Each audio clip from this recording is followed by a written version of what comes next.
I stood in the freezing December night, my suitcase at my feet, watching my daughter-in-law Jessica slam the door of the house I helped buy.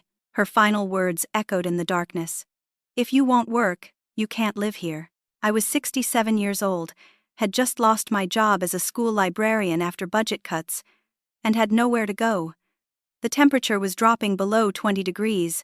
I remembered the warmth of the home I sacrificed everything to help my son build, now locked against me.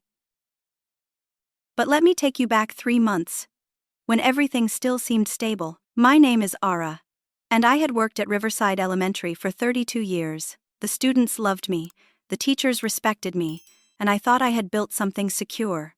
I lived with my son Bradley and his wife Jessica in a beautiful 3-bedroom house in a quiet neighborhood. That house meant everything to me because I had helped make it possible. 4 years earlier, my husband Frank died suddenly from a heart attack. He was only 63, and we had just started planning our retirement together. The life insurance policy left me with about $70,000 after final expenses. I was devastated, but I had Bradley. He had recently married Jessica, a yoga instructor with a bright smile and warm hugs. They needed help with a down payment on their first home, and I wanted to be part of their future. I gave them $60,000 with only one condition: that I could live there as long as I needed. Bradley hugged me tight and promised I would always have a home with them. Jessica called me Mom and baked banana bread with me on Sunday afternoons. Those first few years felt like a blessing. Bradley worked long hours as a regional sales manager, traveling constantly. But when he was home, we were a family. Then everything changed 3 months ago. The school district announced massive budget cuts due to declining enrollment and state funding issues. They laid off 8 staff members, and I was one of them. At 67, with 32 years of service, I suddenly found myself without a job. They gave me a severance package of $12,000, which seemed generous until I realized how fast money disappears when you have no income. I immediately started looking for work. I updated my resume, applied online, visited local businesses, but every interview felt the same. The managers were young enough to be my grandchildren, and I could see the doubt in their eyes when I walked in. One hiring manager at a bookstore actually said, "We're really looking for someone more comfortable with social media and technology." I had been using computers for 20 years at the library, but it did not matter. They wanted digital natives, not experienced workers. Within 2 weeks of losing my job, I noticed Jessica's warmth disappearing like morning frost in sunlight. She started making small comments that felt like paper cuts. "Are you going to look for work today, Ara?" she would ask while I ate breakfast. "I saw you watching television at noon yesterday." Her tone was light, but the judgment underneath was heavy. Then I started noticing the shopping bags. Jessica would come home with designer purses, expensive shoes, new clothes with tags still attached. I saw credit card bills accidentally left on the kitchen counter. Over $15,000 in debt. When I gently mentioned maybe cutting back on spending, she exploded like I had insulted her entire existence. "Maybe if you contributed rent, we wouldn't be struggling," she shouted. "Bradley and I are drowning in bills while you sit around doing nothing." I felt like I had been slapped. I tried to explain that I was looking for work every single day, that I had applied to 63 different jobs. She rolled her eyes and walked away. Bradley was traveling 4 days a week for work. When he came home, he was exhausted and wanted peace, not conflict. Jessica knew exactly how to manipulate the situation. She would put on her sweet voice around him, touching his arm, smiling. When I tried to tell Bradley what was happening, Jessica would interrupt with a laugh. "Your mother is being sensitive, honey. I just asked if she planned to work again." "That's reasonable, right?" Bradley would look at me with tired eyes. "Mom, you do need to think about your future. You can't retire at 67 with no savings." But I was trying. Every rejection letter felt like another door slamming in my face. I started paying Jessica $500 a month from my dwindling savings, calling it rent even though I had paid for the down payment. Within 3 weeks, she demanded $750. "Utilities have gone up," she said, not meeting my eyes. I started skipping lunch to save money. I stopped buying anything for myself. My savings account that had held $12,000 after severance was now down to $8,000, then $6,000, then $4,000. I felt myself disappearing, becoming smaller and quieter, trying not to be a burden. One Tuesday evening, I came home from a humiliating interview at a fast food restaurant where the 19-year-old manager had actually smirked at my age. I walked into the living room and found Jessica with two of her friends, drinking wine that cost $40 a bottle, laughing loudly. Jessica was showing off a new handbag that I knew cost at least $3,000. When I walked past, heading to my room, Jessica said loudly enough for everyone to hear, "Some people get to relax all day while others work hard for nice things." Her friends laughed. I felt something break inside my chest but said nothing. I went to my room and closed the door, sitting on the edge of my bed, staring at nothing. That night, I could not sleep. At around 2 a.m, I heard raised voices from Jessica and Bradley's bedroom. I did not mean to eavesdrop, but the walls were thin, and Jessica was not trying to be quiet. "She's a burden, Bradley. I'm done with this. She needs to go. She's my mother." Bradley's voice was quieter, defensive. "Where would she even go? That's not my problem. My mother could move in and actually help with bills. Either she leaves or I start looking at divorce lawyers." My heart stopped. I pressed my hand against my mouth to keep from making a sound. There was a long silence. Then Bradley said 5 words that shattered everything. "Let me think about it." "Not, absolutely not. Not that's my mother you're talking about. Just let me think about it." I sat in the darkness of my room, understanding with terrible clarity that I had already lost my son. The next morning, I started keeping a journal. I wrote down every incident, every cruel comment, every time Jessica threw away my belongings and claimed it was an accident. My photo album from Frank's funeral disappeared, then his favorite coffee mug, the blue one with the chipped handle that I drank from every morning. Then my mother's jewelry box, the one thing I had left from her. Each time, Jessica's response was the same. "Oh my goodness, I thought it was trash. I'm so sorry." But her eyes were not sorry. They were triumphant. She started inviting friends over constantly, taking over the entire house. They would blast music until 2 a.m, laughing and drinking while I lay in my room, exhausted and unable to sleep. When I asked politely if they could keep it down, Jessica looked at me like I was an insect. "It's my house, Ara. I can do what I want." She changed the Wi-Fi password and refused to share it. "Internet costs money. If you want it, pay for your own hotspot." I needed the internet to apply for jobs, to check email, to search for resources. I started going to the public library, which felt ironic and painful. I tried desperately to reach Bradley. I called him during his work trips, but he was always in meetings or too tired to talk. I sent him long emails explaining everything: the cruelty, the financial manipulation, the way Jessica was systematically pushing me out. He responded with brief messages that felt like form letters. "Mom, Jessica says you're not even trying to find work. Please make an effort." I sent him screenshots of my job applications, the rejection emails, the records of interviews. He wrote back, "Those aren't real careers, Mom. What about consulting? Starting a business? You need to think bigger."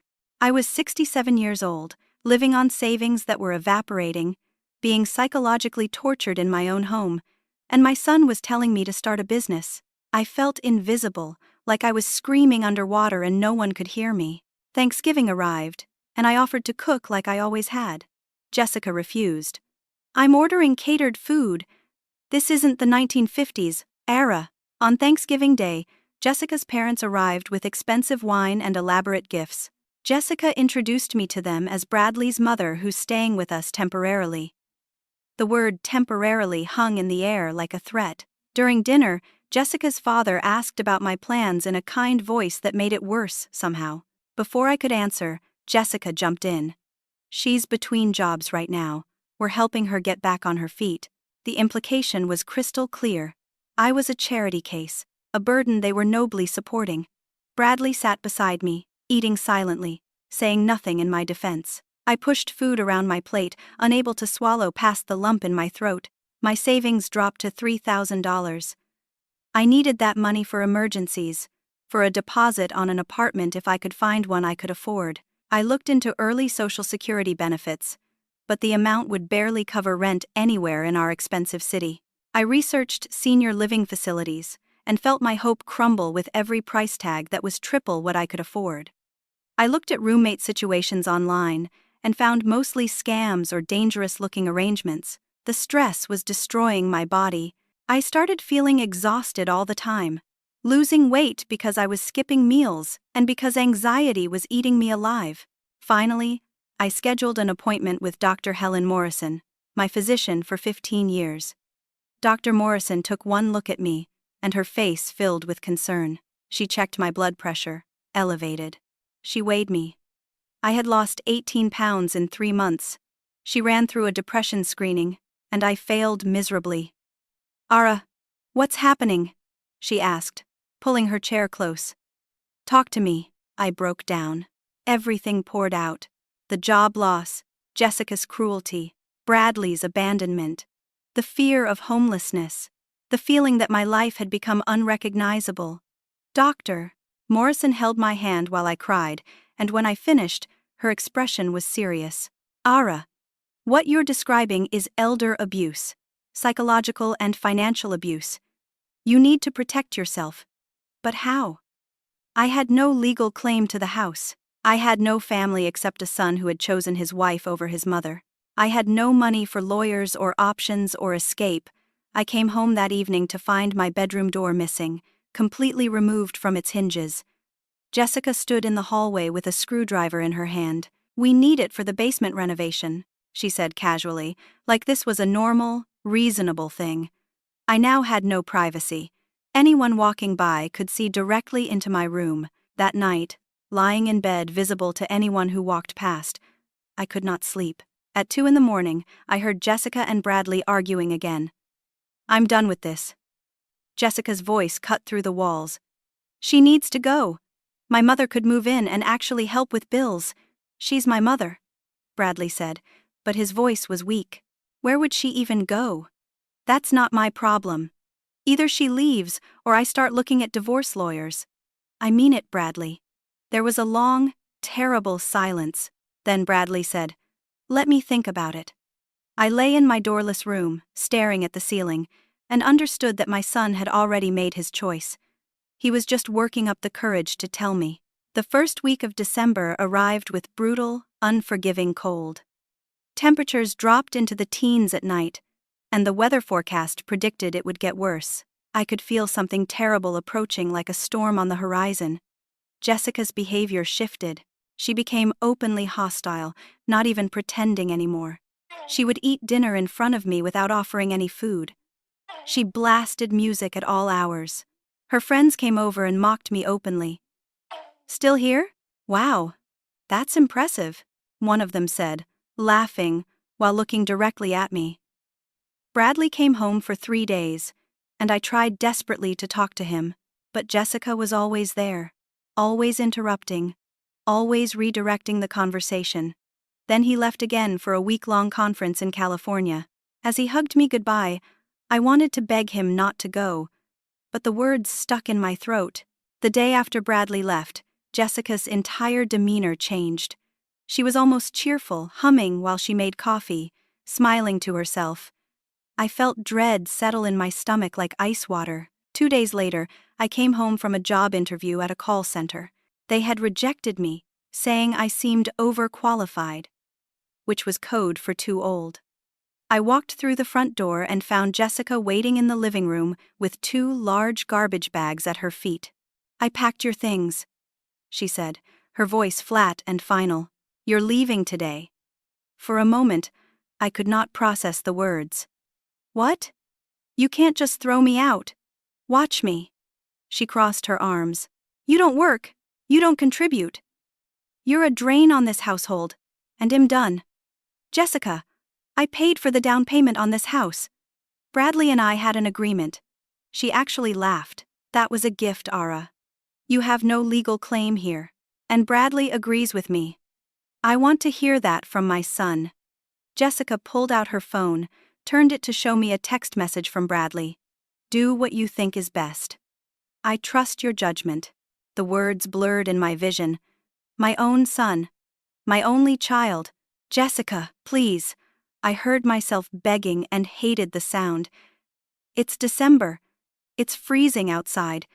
Just give me time to find a place. You've had 3 months, should have figured it out by now. Where am I supposed to go? She shrugged. Actually shrugged. There are shelters. Churches. Not my concern. Rage flashed through me, hot and desperate. I sacrificed for this family. I gave you money when you had nothing, and we let you live here rent-free for years. Now we're even. Rent-free? I've been paying rent. That barely covered utilities, she said dismissively. She physically pushed the garbage bags out the front door. I scrambled to grab them, my hands shaking so badly I could barely hold on. She went back inside and returned with my small suitcase and purse, throwing them onto the porch like they were trash. Please, I tried one more time. Just let me stay until Bradley gets back. He knows. He approved this. She showed me her phone again, scrolling through a conversation. Bradley had written, "Maybe it's for the best. She needs to be independent." My knees felt weak. I grabbed the porch railing to stay upright. Then a police car pulled into the driveway. Jessica had called the police. On me. On her husband's mother, who had given them the down payment for the house they were throwing me out of. A young officer stepped out, looking uncomfortable. His name tag read Officer T. Brennan. Jessica immediately launched into a performance, her voice dripping with false concern. "Thank you for coming, officer. She's refusing to leave, and this is private property."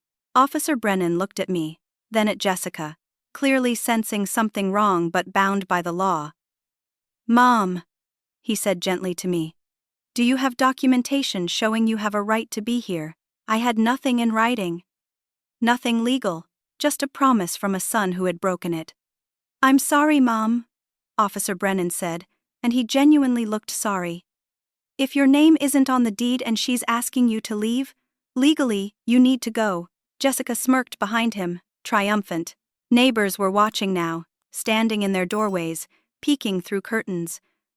I felt humiliation wash over me like boiling water. I picked up my bags with shaking hands. The temperature was 21 degrees. It was getting dark. "Mom," Officer Brennan said quietly, "there's a shelter about 15 blocks south. Hope Haven. They're good people." Jessica slammed the door. I heard the lock click, solid and final. I stood on the porch of the house I had helped buy, 67 years old, homeless, with nowhere to go, and night falling fast. I walked through the dark, frozen streets, dragging my suitcase behind me.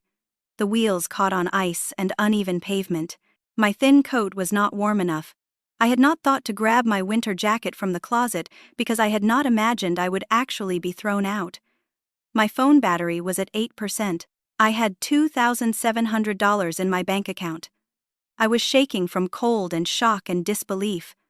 I walked for 40 minutes, my fingers going numb even inside my gloves.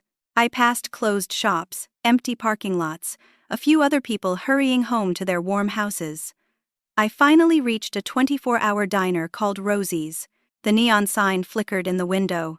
Open all night. I went inside, grateful for the blast of warm air. I sat in a booth near the back and ordered coffee and soup, the cheapest things on the menu, to justify staying. My hands shook so badly I could barely hold the cup. The waitress was a woman in her 50s with kind eyes and gray hair pulled back in a ponytail. Her name tag said Margaret. She noticed I was shaking and brought extra crackers without me asking. "Honey, you okay?" she asked during a slow moment. I opened my mouth to say I was fine, but instead, I started crying. Right there in the booth. I broke down. Margaret sat across from me, and I told her everything. She listened without judgment, occasionally refilling my coffee, her face growing sadder as the story unfolded. When I finished, she reached across the table and squeezed my hand.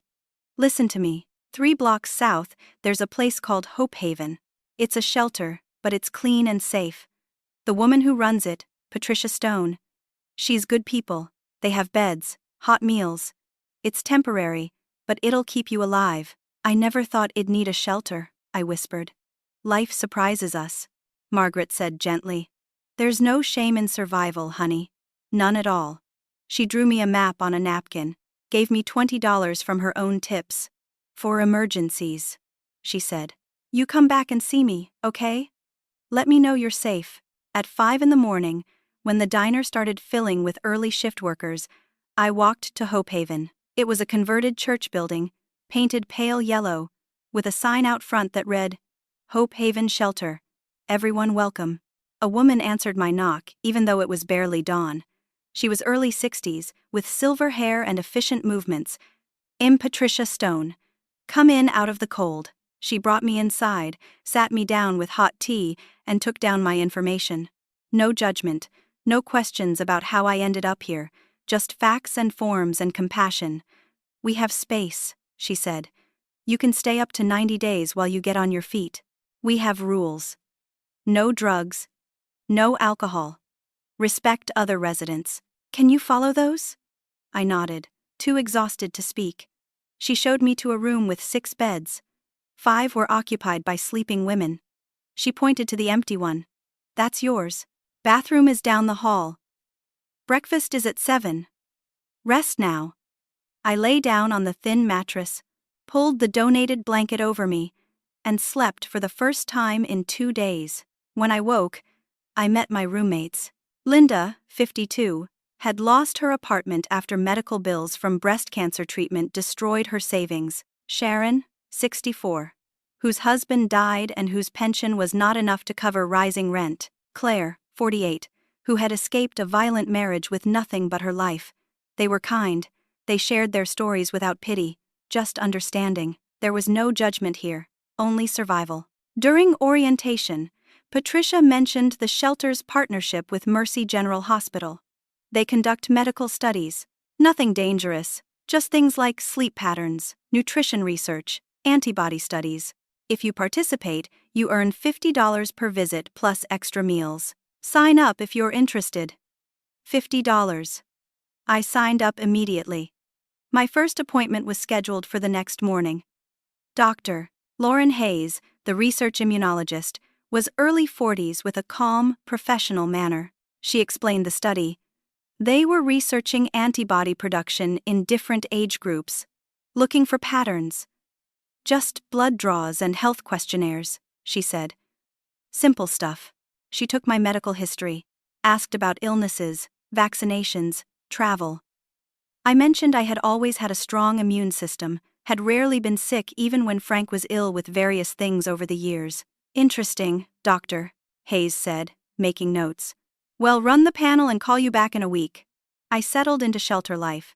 I continued applying for jobs during the day, ate at the shelter, attended my medical appointments. I applied for housing assistance, but the waiting list was 18 months long. I tried calling Bradley multiple times. He finally answered once.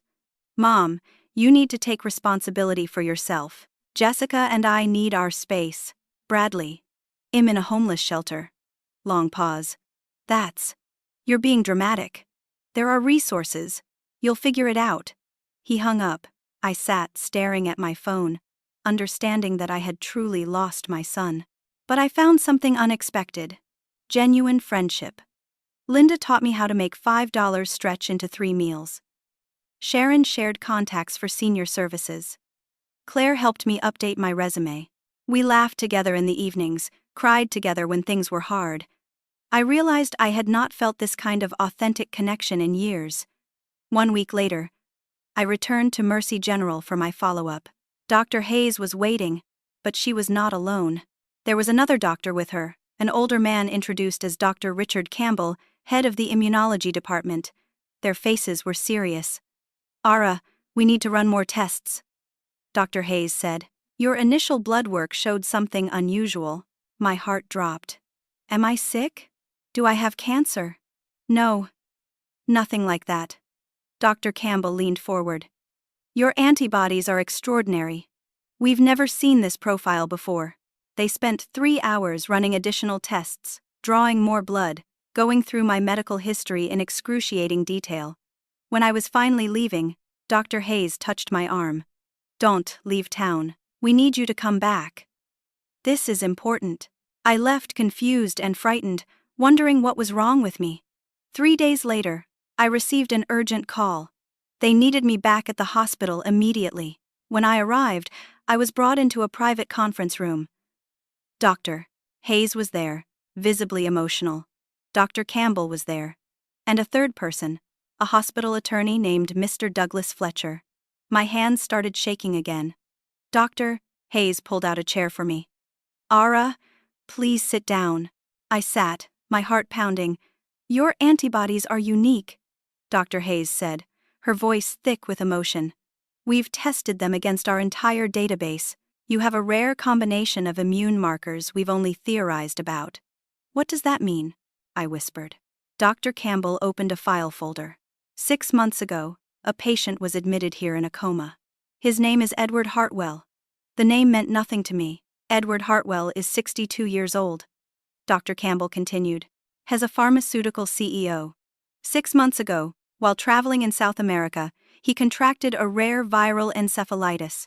The virus attacked his brain and put him in a deep coma. I listened, not understanding what this had to do with me. His family brought him back to the States, spent millions on treatments. They've consulted with top specialists from around the world. Nothing has worked. The virus is winning. Edward is deteriorating. Dr. Campbell's voice was grave. Doctors gave him 6 months to live. Time is almost up. Dr. Hayes took over, her hands clasped tight. 3 weeks ago, we were brought in as consultants.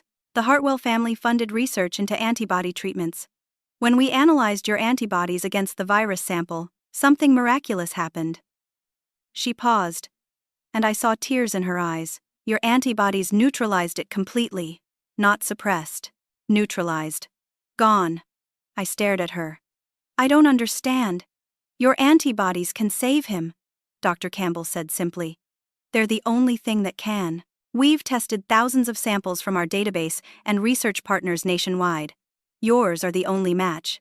It's like you were naturally immunized against this specific virus, even though you've never been exposed to it. I could not breathe. My antibodies can save someone's life. They're the only thing that can save his life, Dr. Hayes repeated. Mr. Fletcher, the attorney, cleared his throat. The Hartwell family has been notified. They want to move forward immediately.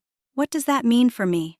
Dr. Hayes explained plasmapheresis, a process similar to donating plasma but more intensive. Multiple sessions over several weeks. Safe. Monitored. And this will wake him up, I asked. Based on our laboratory results, we're 92% confident, Dr. Campbell said. Mr. Fletcher slid a paper across the table. A number was written on it. $50,000. I stared at those numbers until they blurred. $50,000 would change my entire life. First month's rent, security deposit, furniture, food security, breathing room. Ara. Before you answer, Dr. Hayes started to say. The door opened. A woman walked in. Late 30s, expensive suit, designer everything. Composed but with red-rimmed eyes like she had been crying for months. Diane Hartwell, she said, Edward's daughter. She sat across from me, looked directly into my eyes. The $50,000 is what the hospital suggested based on standard compensation. Overriding that. She pulled out a checkbook. You're not just a donor. You're the only person who can save my father. Her voice cracked. I'm prepared to offer you $2 million. The room went silent. I stopped breathing. $1 million up front before treatment begins. $1 million when my father wakes up, Dr. Hayes gasped. I felt the world tilt sideways. Diane's professional composure cracked. My father is the only family I have. My mother died when I was 10. He raised me alone. Worked 3 jobs to put me through school. Taught me everything about strength and integrity. Has a good man, Ara. The best man I know. He'll give you anything. Everything. Please. I looked at this desperate woman, this daughter fighting for her father's life, and saw myself. I saw the love and desperation and willingness to sacrifice everything. He'll do it, I whispered. Not for the money, Because I understand what it's like to lose people you love. Because your father deserves a daughter like you." Diane started crying. "Thank you. Thank you." Mr. Fletcher cleared his throat. "There's one complication we need to discuss." Of course there was.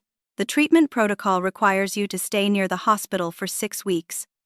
Daily sessions for the first 2 weeks, then 3 times weekly. You'll need stable housing, good nutrition, low stress for optimal antibody production. "I'm staying in a shelter," I said quietly. Diane did not hesitate even a second. "Not anymore. I'm putting you up in a hotel. Full room service. Whatever you need." Dr. Hayes interjected. "Actually, the hospital has a residential wing for long-term patients and their families, private rooms, medical staff on site, full amenities. You'd be monitored, which is medically prudent." I felt dizzy. "This doesn't feel real." Diane reached across the table and took my hand. Her grip was firm and warm. "It's real. You're saving my father's life. Let us take care of you." The next week felt like walking through a dream. I was moved into the hospital's residential wing. A beautiful private room with a real bed, flat-screen television, private bathroom, and room service meals. I started the plasmapheresis treatments. Diane visited every single day, bringing flowers, books, sitting with me for hours. The treatments were tiring but not painful. I spent 2 hours every morning hooked to machines that harvested my antibodies. Dr. Hayes monitored everything obsessively. "Your antibody production is remarkable," she said one morning, studying the readouts. "It's actually increasing with proper nutrition and rest. Your body is responding beautifully. For the first time in months, I was eating 3 meals a day. Real food, nutritious food, as much as I wanted. I gained back the weight I had lost. My color returned. My energy improved. I looked in the mirror one morning and saw myself again, not the ghost I had become." Diane and I talked for hours during her visits. She told me about her life, growing up with Edward after her mother's death from cancer, building her own career as an architect, remaining unmarried because she devoted herself to her work and her father. "He taught me everything," she said, her voice soft with love. "Strength, ethics, compassion.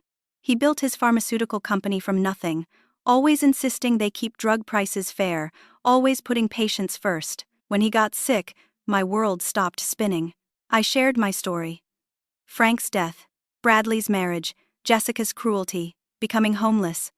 Diane listened with growing anger. "Your daughter-in-law threw you out? Your own son allowed it. Hez, under her influence," I said, surprised to find myself defending Bradley. "I don't think he understood what was really happening."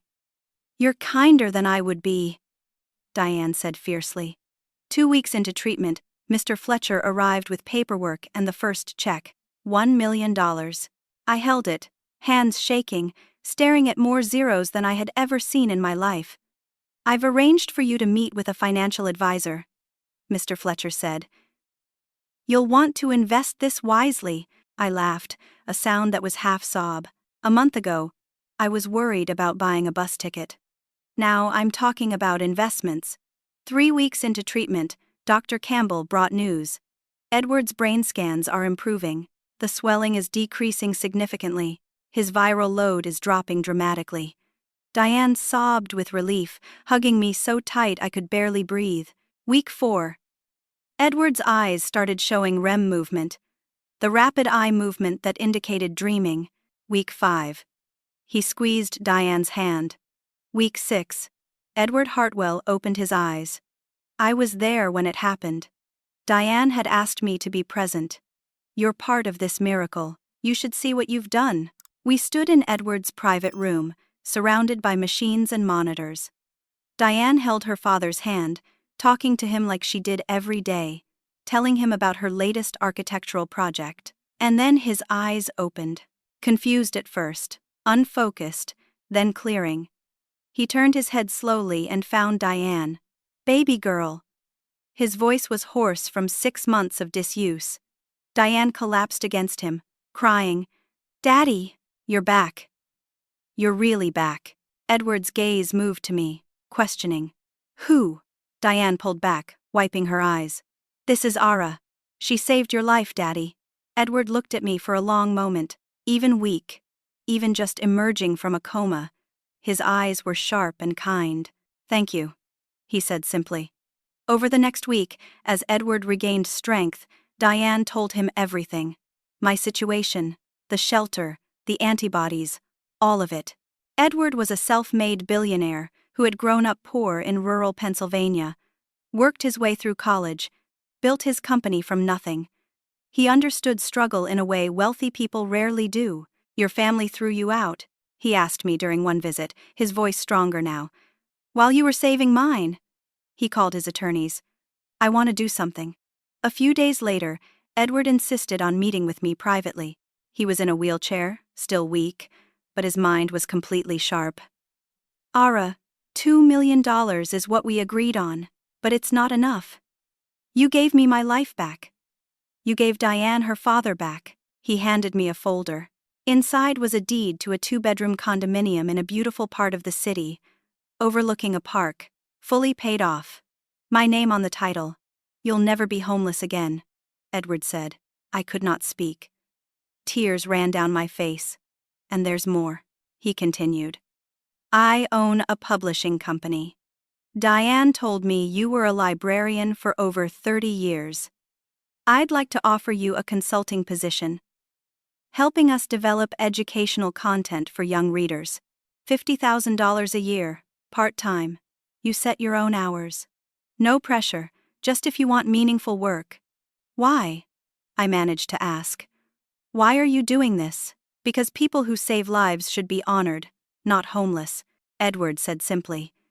Because you remind me of my own mother, who struggled when I was young and taught me what real strength looks like.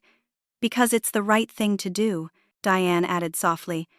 And because you're family now, at least I'd like you to be. If you'll let me. I looked at this father and daughter who had been strangers 6 weeks ago, and I realized something profound. Sometimes family is not about blood, it's about who shows up when you're broken. It's about who sees your value when you cannot see it yourself. That afternoon, my phone rang. Bradley. I had not heard from him in 7 weeks. My hand trembled as I answered. Mom? I heard you're in the hospital. Are you okay? How did you find out? Jessica saw something on social media. Someone mentioned your name in connection with the Hartwell case. That billionaire who woke up from a coma. Is that real? The words felt cold. Yes, it's real. Mom, that's incredible. Listen, Jessica and I have been talking. We were wrong. We made a terrible mistake. We want you to come home. We miss you. I felt cold seep through my chest. You miss me now. We've been doing a lot of thinking. Please, Mom. Come back. We're family. In the background, clear as day, I heard Jessica's voice. Ask her about the money. Everything clicked into place. They did not miss me. They had not realized they were wrong. They heard about the money and wanted a piece of it. Bradley, I said quietly, I need to ask you something. The night Jessica threw me out, did you really approve it? Silence. I heard you two arguing. I heard Jessica threaten divorce if I didn't leave. I heard you say, let me think about it. You chose her over me. Mom, it wasn't like that. His voice was defensive now. She was frustrated. We were stressed about money. I was your mother. I was homeless. In December. I could have died from exposure. That's an exaggeration. You were fine. That word. Fine. Like my suffering meant nothing. I'm going to let you go now, Bradley. Wait, Mom. Can we meet? Talk about everything. Jessica's voice again, sharper. Tell her we want our down payment back. She owes us. I hung up. I blocked both their numbers. And I felt lighter than I had in years. I moved into my condominium 2 weeks later. Edward and Diane insisted on helping, on furnishing it, on making sure I had everything I needed. The condo had floor-to-ceiling windows overlooking the park, hardwood floors, and most importantly, it was mine. My name on the deed. My home that no one could take away. I bought plants for the windowsills, hung photos of Frank throughout, arranged my books on new shelves. I made it home. Not the home I lost, but a home I built for myself. I started my consulting work with Edwards Publishing Company. The work was fulfilling in ways I had forgotten work could be. I used my 30-plus years of library experience to help develop reading programs, review educational manuscripts, consult on age-appropriate content. I made $50,000 a year for work I loved, and I had nearly $2 million invested, generating additional income. For the first time in my life, I had true financial security, but I did not forget where I came from. I went back to Hope Haven to visit Linda, Sharon, and Claire. I donated $100,000 to the shelter. Patricia Stone cried when I handed her the check. "This will fund us for 2 years. Do you know how many women you're helping?" I hired Linda as my personal assistant, helping me manage my new life. I helped Sharon find affordable senior housing with my connections. I connected Claire with a job at Edwards Company. Diane became the daughter I never had. We had dinner twice a week, sometimes at my place, sometimes at hers. She brought Edward when he was strong enough.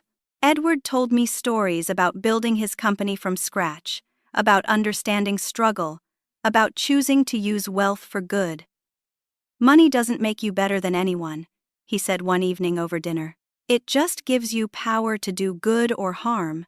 Always choose good, Ara." Thanksgiving came again. Diane invited me to the Hartwell estate.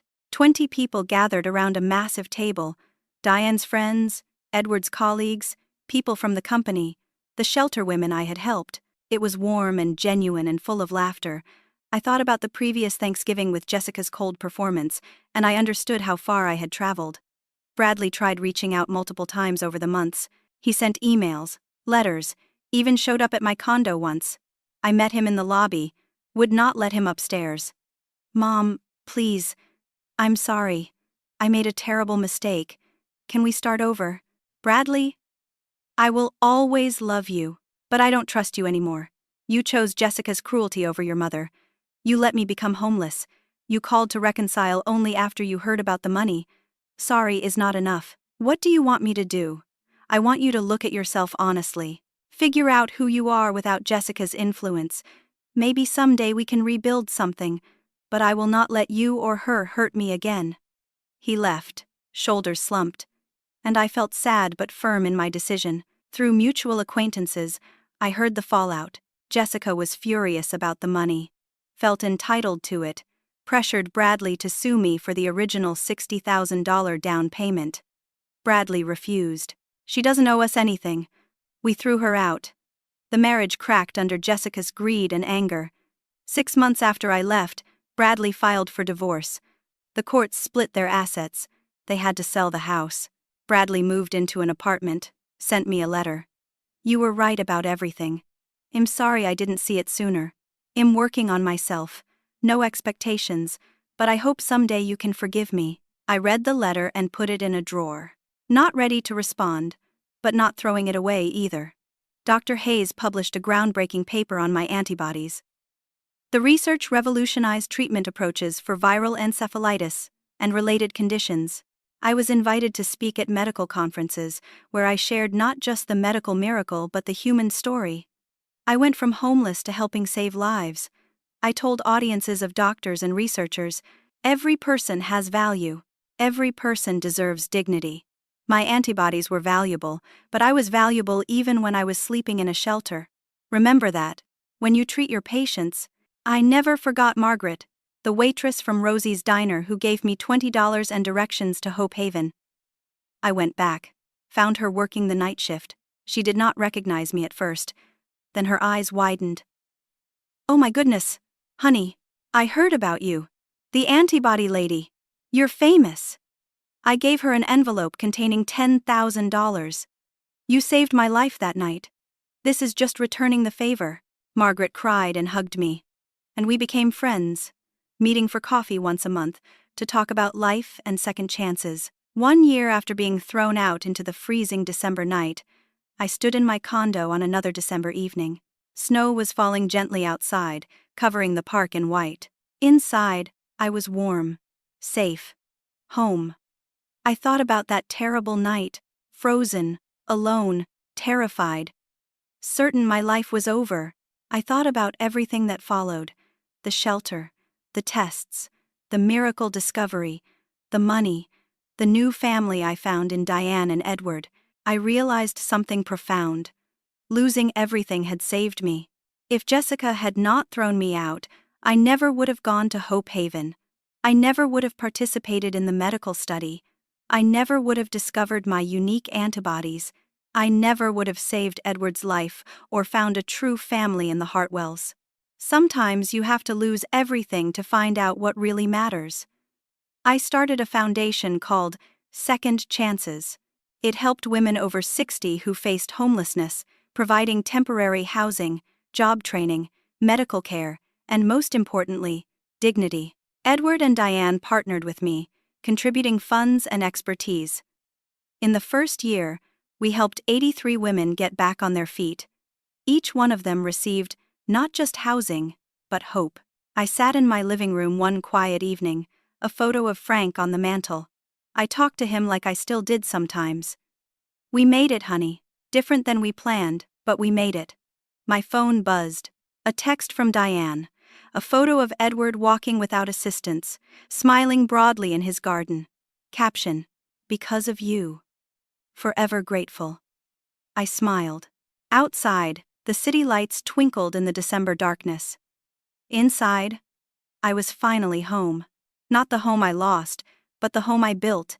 Inside myself, with people who chose me, with purpose, and security, and peace.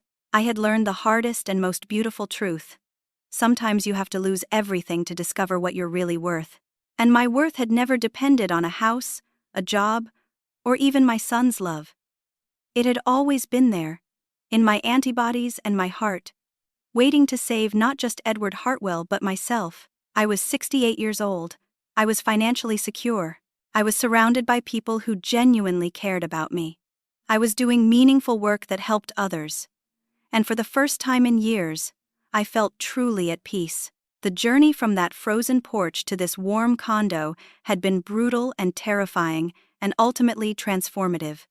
I would not wish that pain on anyone, but I could not regret where it brought me.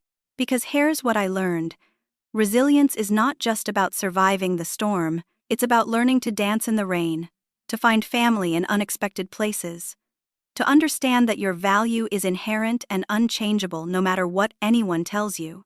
My antibodies saved Edward Hartwell's life, but in a very real way, he and Diane saved mine too. And that's the greatest miracle of all. Now I want to hear from you. Have you ever faced a moment where everything fell apart, only to discover it led you somewhere better? Have you found family in unexpected places? Or maybe you've learned the hard way who your real support system is. Share your story in the comments below. I read every single one, and your experiences matter. If this story touched your heart, please hit that like button. Subscribe to hear more stories about resilience, second chances, and finding hope in the darkest moments.